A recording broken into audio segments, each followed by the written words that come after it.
Au nom du CERMAM, je vous souhaite la bienvenue. Merci d'être avec nous aujourd'hui pour un nouveau débat du CERMAM consacré cette fois-ci au 10e anniversaire du printemps arabe. Je vais maintenant passer la parole à un ami et un collègue, un voisin, à Souhail Belhaj, qui va nous parler de la Syrie. Deux mots pour vous présenter Souhail. Il est chercheur au Centre on Conflict Development and Peace Building à l'Institut des hautes études internationales et du développement, au Graduate Institute à Genève, un des meilleurs centres donc universitaires en Europe, est bien placé aussi dans le ranking international. Il a consacré plus de 15 ans à la politique en Syrie. Il a fait également du terrain, à la fois en Syrie, mais en Tunisie. En Tunisie, il a dirigé un projet de recherche soutenu par la Fondation Gerda Henkel portant sur les questions de sécurité et de décentralisation. Il est l'auteur du livre La Syrie de Bachar al-Assad, Anatomie d'un régime autoritaire, publié en 2013 aux éditions Belin, et on a fait déjà une note sur ce livre-là, ainsi que de nombreuses autres publications sur les processus actuels de transition politique en Syrie et en Tunisie, et en particulier au niveau du pouvoir local. Et on a beaucoup de pouvoir local parce que le socle de la démocratie, c'est ce qu'on appelle les pouvoirs locaux et les collectivités locales. Souhail va nous parler exactement, il a choisi ce titre, Quel avenir pour le pouvoir et pour l'État après 10 ans de tumulte révolutionnaire syrien. Merci Souhail d'avoir accepté notre invitation. Merci, bonjour à tous. Merci à toi, Hasni, d'avoir organisé cette rencontre. Merci au CERMAM, à tous les participants, et aux participants invités. Alors, je rentre immédiatement dans le vif du sujet. Donc, j'ai intitulé effectivement mon intervention Quel avenir pour le pouvoir et pour l'État après 10 ans de tumulte révolutionnaire syrien. Alors, je dis après 10 ans de tumulte révolutionnaire, mais en vérité, ce tumulte n'est pas terminé. Enfin, il se poursuit puisque la révolution syrienne n'est pas finie. On a des poches de résistance encore face au pouvoir à Idlib, on en a dans le Houran, à Dar'a. Alors, il ne s'agit pas non plus de restauration autoritaire ou de mise à jour de l'autoritarisme en Syrie. On ne peut pas encore parler, on peut pas tout à fait parler de ça, ni de post-révolution. Donc, on est un peu, l'analyste est quand même un peu embêté dans le contexte syrien. La situation, quelle est-elle?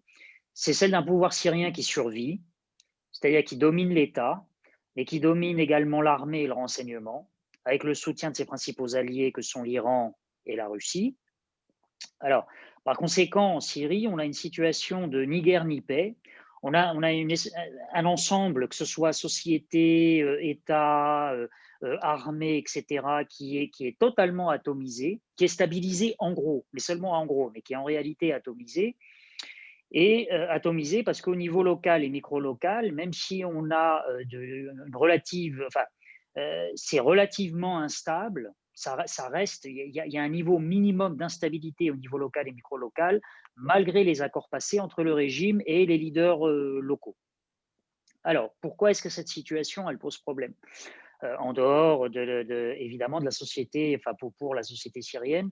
Mais pourquoi est-ce qu'elle pose problème aussi à l'analyste en réalité? C'est parce qu'elle échappe en grande partie aux tentatives d'appliquer les concepts et outils d'analyse utiles à la description et à l'interprétation des soulèvements populaires, à l'interprétation de la contestation du pouvoir et des transitions politiques en général. L'analyste est très embêté avec le cas syrien. Donc, qu'est-ce que moi je peux faire à mon niveau, tenant compte de ces contraintes de la situation? Les faits sont ce qu'ils sont. C'est que comme il est difficile d'appréhender la situation dans son ensemble et de poser un diagnostic catégorique, ça c'est pas possible puisque tout est encore en évolution en Syrie.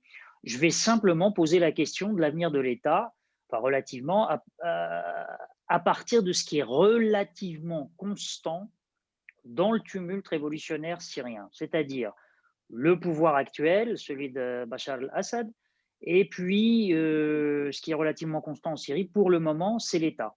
Sachant que, à ma connaissance, aucune force armée depuis le début du conflit syrien n'a officiellement déclaré vouloir la destruction des structures de l'État syrien. Alors, je vais répondre à cette question d'abord en posant simplement quelques faits, c'est-à-dire quand même un petit point sur la situation. La Syrie, qu'est-ce que c'est? C'est après 9-10 ans d'instabilité et de guerre, entre 400 000 et 450 000 morts, soit environ 2% de la population syrienne en 2011. C'est le détail pour les forces combattantes, c'est 130 000 tués dans les rangs des unités pro-régime, c'est 135 000 pour les groupes armés de l'opposition. Donc je ne fais pas le détail des djihadistes, des combattants étrangers tués qui sont fidèles au régime de Assad ou ceux qui sont liés aux différentes factions armées de l'opposition. Ensuite, suivant les sources, c'est entre 130 000 et 230 000 civils tués en grande majorité par les forces armées pro-régime. Je ne rentre pas dans le détail des enfants parce que c'est vraiment un décompte macabre, il vaut mieux s'en passer. Alors, le nombre de réfugiés syriens a été multiplié par 10 en 6 ans. Donc, on a environ 5 millions de Syriens hors du pays. On a des villes en ruine. On a un groupe armé islamiste radical, Daesh, l'État islamique, qui a rebattu les cartes et les frontières. Et on a une société, et plus exactement une société civile, qui, bien que complètement exsangue, elle demeure quand même tangible, on peut s'en rendre compte au Liban ou bien en Turquie, par la volonté, mais y compris aussi à l'intérieur des frontières syriennes, elle demeure tangible, cette société civile, par la volonté de ses membres de faire vivre l'idée d'une chérie nationale. Ça reste quelque chose de parfaitement observable. Alors, maintenant, quel est l'état du rapport de force armée territoriale et la situation du pouvoir politique en Syrie? Alors, je ne vais pas vous projeter vous présenter une carte parce que je me noierai dans les explications et on n'a pas beaucoup le temps. Mais simplement, il faut savoir que bon, le rapport de force, il est plus ou moins, je dis bien plus ou moins stabilisé. Sachez simplement qu'aux côtés, donc l'acteur plus ou moins dominant, c'est qui est dominant, c'est le régime syrien, l'armée syrienne, avec la présence de forces russes, de forces iraniennes, armées turques, américaines, kurdes, et plus l'État islamique qui n'a pas été éradiqué. Et donc, on évalue à peu près le contrôle plus ou moins du régime syrien, du territoire, avec tous ses alliés, j'entends, plus les Kurdes. Les Kurdes syriens à 60-70% du territoire. Le régime syrien, l'armée et le renseignement, c'est plus ou moins sous le contrôle d'Assad et de ses proches, puisqu'il continue de nommer, de défaire, de nommer, de renommer, etc. De nommer des hauts responsables, qu'ils soient civils ou militaires. Alors, on a un gouvernement, concernant l'État, on a un gouvernement qui a été nommé en août dernier. On a une administration provinciale, les responsables de l'administration provinciale, c'est-à-dire les gouverneurs, qui sont également nommés, qui continuent d'être nommés par le régime et d'être en place. Alors, à l'intérieur du régime, je ne parle pas de l'armée, mais concernant le pouvoir de manière générale, on a quand même des dissensions. Il y a eu l'affaire Makhlouf, qui est un cousin du président. Je ne vais pas rentrer dans ces détails-là, mais il y a des dissensions. Je donnais juste cet exemple de Makhlouf, qui est un homme d'affaires richissime, totalement affilié au pouvoir. Et puis, on a une instabilité qui persiste, qui demeure au niveau du pouvoir local. Donc, malgré ces accords locaux dont je vous ai parlé, on a régulièrement des actes de rébellion, de protestation, de nouveau des manifestations contre le pouvoir et le régime. Et puis, on a carrément Daraa qui se ressoulève depuis quelques mois. Donc, le Daraa, c'est le foyer, c'est le Houran, c'est le foyer de la révolution syrienne. Donc, si je fais un petit bilan, je regarde le temps, ça va. Si je fais un bilan d'étape là de mon exposé, je dirais quoi? Je dirais qu'on a une extrême fragmentation territoriale en Syrie. On a pas une extrême, mais une fragmentation des forces en présence, que ce soit du côté de l'opposition armée qui est essentiellement islamiste armée, mais on a aussi une fragmentation à l'intérieur même des forces armées syriennes. et sans compter les dissensions et puis la compétition que peuvent se livrer les Russes et les Iraniens pour soutenir le régime syrien. Et puis, on a une fragmentation de manière générale de l'autorité et de la souveraineté de l'État. Donc, cette autorité, elle reste malgré tout, c'est-à-dire le pôle de pouvoir en Syrie, y compris sur l'État, ça reste quand même l'armée et le renseignement qui sont prépondérants pour exercer cette autorité. Pardon. Alors maintenant, si j'en viens à la souveraineté de manière générale, il y a plusieurs questions qui se posent et auxquelles on peut apporter une réponse, mais qui est une réponse qui rend encore une fois l'analyste très embarrassé. C'est-à-dire que si on se pose la question de savoir est-ce que cette souveraineté s'exerce sur la population de manière permanente, la population syrienne, la réponse est non. Est-ce que cette souveraineté de l'État ou bien du pouvoir syrien avec Bachar al-Assad, est-ce qu'elle s'exerce sur un territoire déterminé? Non. La réponse est non, puisque des forces d'opposition grappillent quelques territoires, le contestent, le rétrocèdent, etc. Est-ce que le gouvernement syrien n'est absolument subordonné à aucun autre? La réponse n'est pas oui, c'est non, puisque le gouvernement syrien reste sous influence de l'Iran et de la Russie. Est-ce que ce gouvernement syrien a une capacité directe à rentrer en relation avec les autres États sans demander la permission à quelqu'un? La réponse, encore une fois, est non. Est-ce que sur le territoire, il a l'exclusivité d'émettre des lois, de les faire respecter, de gérer toutes ces administrations publiques, de maintenir l'ordre, de rendre la justice, etc. La réponse, encore une fois, est non. Et je ne parle même pas de est-ce que l'État est contrôlé par un parti politique ou des partis politiques, c'est-à-dire qui exercent un minimum de contrôle sur l'État. La réponse est non aussi, puisque le Ba'ath est totalement exsangue. Le Ba'ath est zombie, le Ba'ath est un mort-vivant. Donc, on a fragmentation, État et pouvoir, 10 juin, presque 10 juin, il y a une espèce d'unité exécutive dans la conduite de la guerre, et puis on a un problème de ressources qui se pose, puisque l'essentiel des ressources, enfin, le régime syrien survit grâce aux ressources russes et iraniennes. Alors encore une fois, avant de conclure, j'en reviens à mon point de départ, c'est-à-dire l'embarras de l'analyste. La sociologie historique, qu'est-ce qu'elle nous dit? Et la théorie politique. Elle nous dit que le régime et les dirigeants de l'État cherchent à homogénéiser, centraliser, unifier des espaces du territoire pour se pérenniser et puis pour trouver aussi une source de légitimation. Or, ici, on a un modèle syrien qui est complètement inverse de ça, qui est en place depuis maintenant quelques années. On a un contre-modèle avec un territoire fragmenté, avec une autorité fragmentée, avec un État fragmenté, avec des autorités hybrides, des accords, des arrangements locaux qui restent précaires. Donc c'est carrément un contre-modèle qui se met en place pour le moment en Syrie. Et puis, j'ajoute que, pour conclure, que l'État auparavant exerçait une souveraineté, une autorité un peu tronquée, parce que l'autonomie des services de renseignement syriens était telle que l'État ne les contrôle pas véritablement. Et de la même manière aussi pour le parti Ba'ath. Et puis, je ne parle même pas de la démographie. Hein. Ça c'est un point extrêmement important parce que c'est une variable lourde pour faire de la prospective.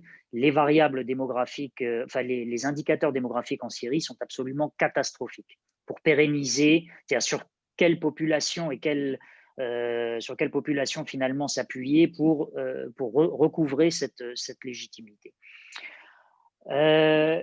Donc, le scénario de l'avenir en Syrie, il est extrêmement problématique à cause de cette fragmentation. Il est problématique à cause du régime et du pouvoir d'Assad qui sont impliqués dans les crimes de guerre civils, les crimes de guerre contre sa population. On a un État qui est dépouillé de sa souveraineté et surtout de sa légitimité. Donc, on a on a beaucoup de mal à faire de la prospective sur la Syrie et sur l'État. Il semble que les structures étatiques demeurent.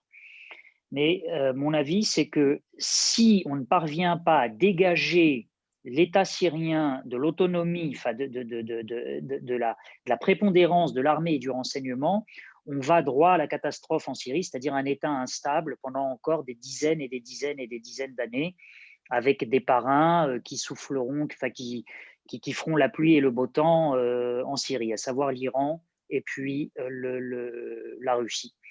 Et voilà, je m'arrête là parce que là, j'en suis à 14 minutes. Je suis désolé. Malheureusement, Souhail, il va partir vers 13h45 et c'est pour ça que j'aimerais profiter de sa présence. D'abord pour vous inviter tous à poser des questions. Le débat il peut être entre vous, les chers panélistes, mais aussi celles et ceux qui nous suivent. Et d'ailleurs, j'ai reçu quelques questions et j'aimerais profiter pour poser justement ces deux questions à Souhail. La première question, ils disent que vous parlez de l'État et de l'évolution de l'État. Comment l'État peut justement restaurer son autorité alors qu'on sait qu'entre 70% et 80% des frontières extérieures de la Syrie, le régime ne les contrôle plus. Et la deuxième question, c'est quel est l'interlocuteur finalement qui va être au centre des préoccupations de processus en cours, le processus constitutionnel en Syrie. Voilà, Souhaï.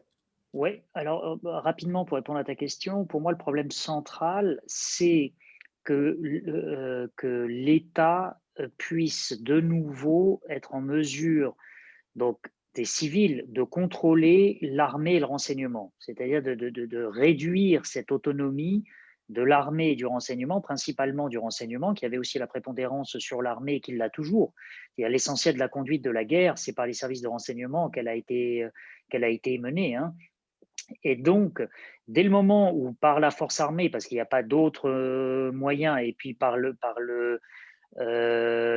disons, les accords passés avec les parrains syriens, ou en tout cas les acteurs régionaux puissants qui sont dans le conflit, impliqués dans le conflit, à savoir la Russie, la Turquie et puis l'Iran, dès le moment où les frontières pourront de nouveau être sécurisées forcément par des accords régionaux, ça devra passer par des accords avec la Turquie, dès lors, il faudra envisager un mécanisme pour que les services de renseignement syriens puissent de nouveau être sous le contrôle de l'État. Être sous le contrôle de l'État, c'est quoi? C'est être techniquement sous le contrôle du ministre, du ministre de l'Intérieur ou du ministre des Affaires, du ministre de la Défense, ce qui n'est pas le cas actuellement. À l'heure actuelle, les deux ministres ne donnent absolument pas, le renseignement ne reçoit pas ses ordres de ces deux ministères, des deux ministres, tu vois. Donc, pour moi, c'est une des seules solutions. Et donc, comment arriver à ça? On va arriver à ça forcément par des accords avec, j'allais dire, évidemment, les représentants, disons, politiques de l'opposition. Mais je pense que ça passera essentiellement, à mon avis, par la société civile. Et quand je parle de la société civile, j'entends par là aussi les leaders locaux. Tu parlais tout à l'heure, et c'est une remarque très judicieuse, de l'intérêt dans des situations comme ça de conflit, dans des pays en conflit, c'est au niveau des dynamiques régionales, des dynamiques locales. C'est les dynamiques locales qu'il faut regarder pour mieux comprendre la situation. Et je pense que disons, on ne pourra pas se passer d'un accord généralisé avec ceux qui ont, je dirais, une autorité, qui ont une véritable autorité au niveau local. Ça peut être des chefs tribaux, ça peut être des chefs religieux, ça peut être les notables locaux. Et ça sera un accord généralisé, c'est cet accord généralisé qu'on cherche. Par quel mécanisme on va y arriver? Ça paraît difficile à imaginer dans le sens où le régime syrien, et Assad en particulier, n'est absolument pas prêt à un quelconque compromis. Et s'ils étaient prêts à des compromis, ils l'auraient déjà fait depuis 10 ans et surtout aux alentours entre 2012 et 2015 où ils étaient vraiment en difficulté. Et le régime syrien n'a absolument rien cédé. Ça veut dire que sur le fond, ils ne sont prêts à aucun compromis. Qu'est-ce que ça veut dire? À aucun partage du pouvoir. C'est ça que je veux dire. Ils sont prêts à garder ces accords locaux, à faire des accords locaux précaires, garantis par les services de renseignement, si ça tourne mal ou si les accords ne sont pas respectés, et c'est tout. C'est pour ça que, c'est peu de le dire, que le régime syrien est un nœud, et je veux dire, hormis, hormis une pression mise par les parrains du régime syrien, les parrains extérieurs, sur lui pour céder un petit peu, je ne vois pas comment les choses peuvent se mettre en place à l'avenir. C'est pour ça que je Merci. prévois quand même pas mal d'instabilité. Merci beaucoup, Souhail. Je donne la parole avant l'autre question que je reçois sur la messagerie. Donc, j'ai une question pour la Libye, j'ai une question pour Khadija, j'ai une question aussi pour Farah concernant la société civile. Salam Kawakibi, c'est à toi la parole. Merci d'être avec nous aujourd'hui. Merci Hasni, merci Souhail pour l'intervention. Bonjour et bonsoir à tout le monde, à tous mes amis. La question de la souveraineté en Syrie, elle est un petit peu mise en cause, pas par rapport au contrôle des territoires, mais plutôt par rapport aux relations avec les parrains, comme tu le disais tout à l'heure, fort exactement. Il ne faut pas oublier que la presse russe, une fois, ils ont écrit sur la première page, c'est le chien qui remue la queue, c'est pas la queue qui remue le chien.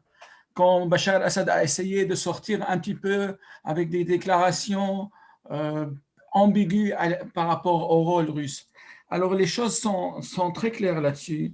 Et la souveraineté, lui, il gère sous l'égide de la Russie plutôt que de l'Iran.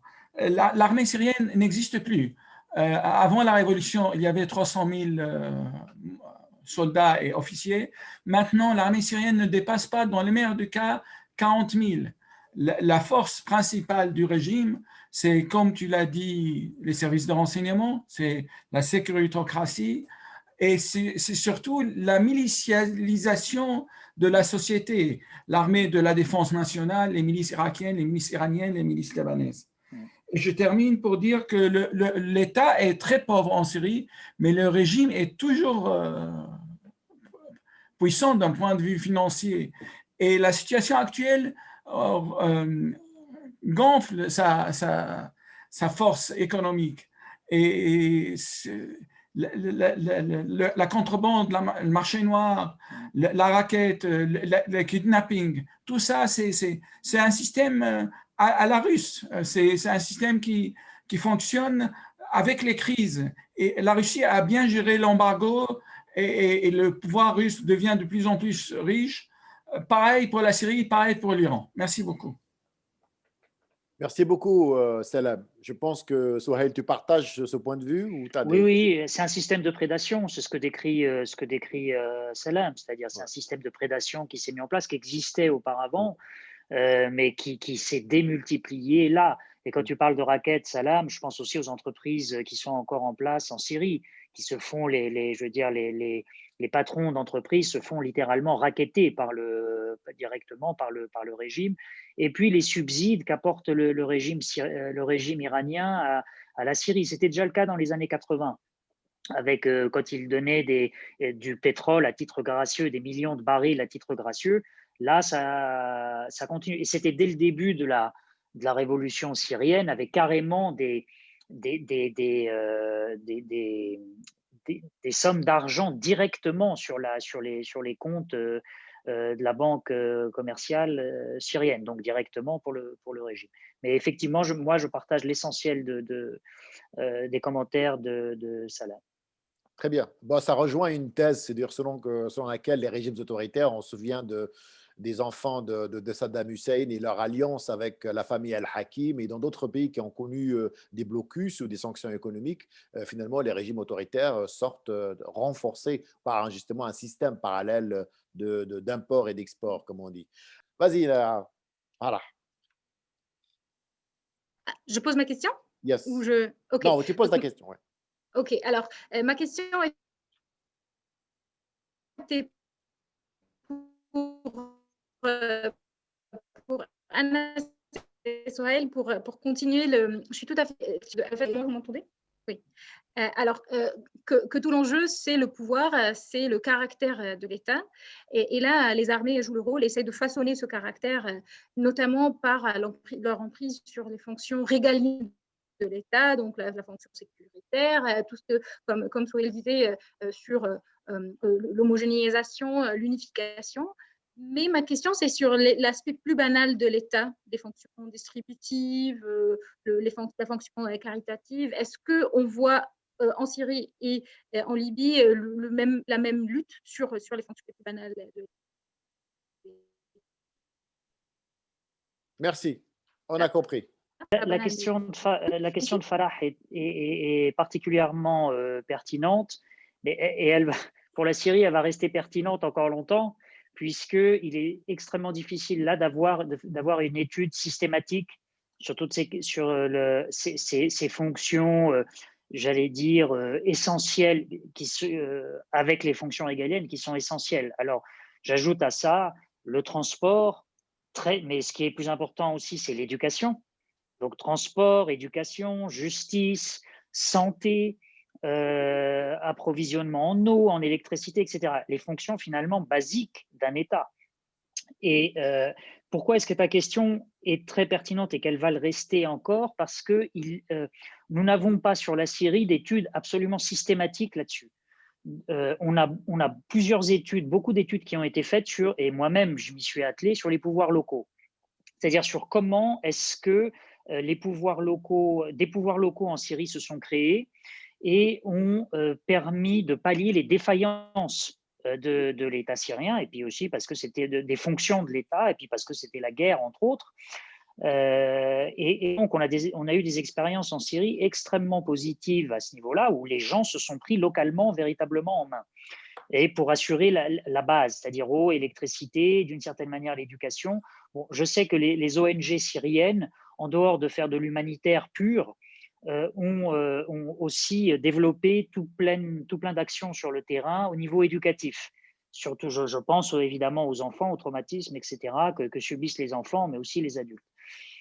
Et d'éviter qu'on ait toute une génération syrienne de perdus, même 2 générations de perdus au niveau éducatif.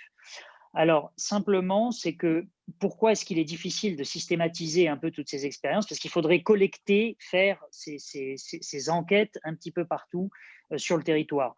Il faut que tu saches, Farah, et ça, c'est les problèmes de la recherche, nous avons déposé plusieurs fois des demandes à des fonds publics, des fonds de recherche pour mener ces enquêtes en Syrie. Ça a toujours été non. Le Fonds national suisse a dit non, le CNRS a dit non, etc. Donc, il n'a pas été possible, bon, pour des raisons évidentes, mais il n'a pas été possible de faire ça. Donc, tout ce que je peux te dire, c'est que il y a au niveau local des accords relativement précaires qui sont mis en place avec les locaux qui prennent en main ces fonctions essentielles, mais globalement une défaillance de l'État. Alors, on a insisté sur le fait que l'État continuait de payer les fonctionnaires locaux et les fonctionnaires aussi centraux. Mais bon, ce qu'on oublie aussi de dire, c'est que l'État syrien a été extrêmement partial dans cette guerre. Il n'a pas du tout été neutre. C'est-à-dire que moi, je connais beaucoup de hauts fonctionnaires syriens qui ont dû quitter le pays et à qui on a, ou qui sont restés dans le pays, mais à qui on a de manière partiale décidé de couper les salaires, les retraites, etc. Pour dire vous n'êtes pas du bon côté, vous n'avez pas montré allégeance au régime. Donc moi, j'ai plusieurs amis qui n'ont plus droit à leur retraite en Syrie, qui étaient des hauts fonctionnaires syriens. Voilà.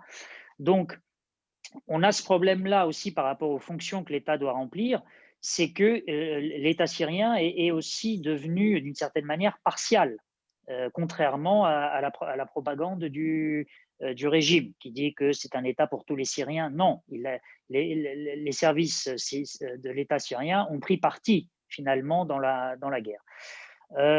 Effectivement, ça rejoint ce que disait Salam, c'est-à-dire la question c'est est-ce que le fait que le régime se soit quand même enrichi, c'est-à-dire qu'il ait encore les moyens, fait en sorte que l'État syrien va avoir les moyens. Mais tu l'as dit, Salam, l'État est pauvre. Donc, ça pose une question supplémentaire à laquelle il est assez difficile de répondre, qui est est-ce que l'État syrien va pouvoir à l'avenir comment dire, de nouveau être fonctionnel de ce point de vue. Je mets de côté la question, peut-être Salam peut la développer, je mets de côté la question du retour des Syriens qui ont fui le pays et du problème qui se pose concernant leur relogement et le fait qu'ils puissent revenir là où ils habitaient. Et ça, c'est un problème majeur puisque plusieurs lois ont été, promulguées, ouais, plus ou moins, en tout cas, ont été établies par le régime pour dire que pour qu'il y ait un contrôle de ce retour et pour priver, pour pouvoir décider qui va habiter où et comment. Merci. Et Merci. bon, ça, peut-être Salam peut le développer si c'est une question non négligeable. Merci encore une fois, 1000 fois de votre présence et de vos exposés très éclairants et très enrichissants. Et merci beaucoup pour celles et ceux qui nous ont suivis de 10h30, de midi 30 jusqu'à maintenant. Je vous souhaite de très bonnes fêtes et on se verra début janvier avec donc des nouvelles thématiques et avec de nouveaux invités. Merci beaucoup et à très bientôt.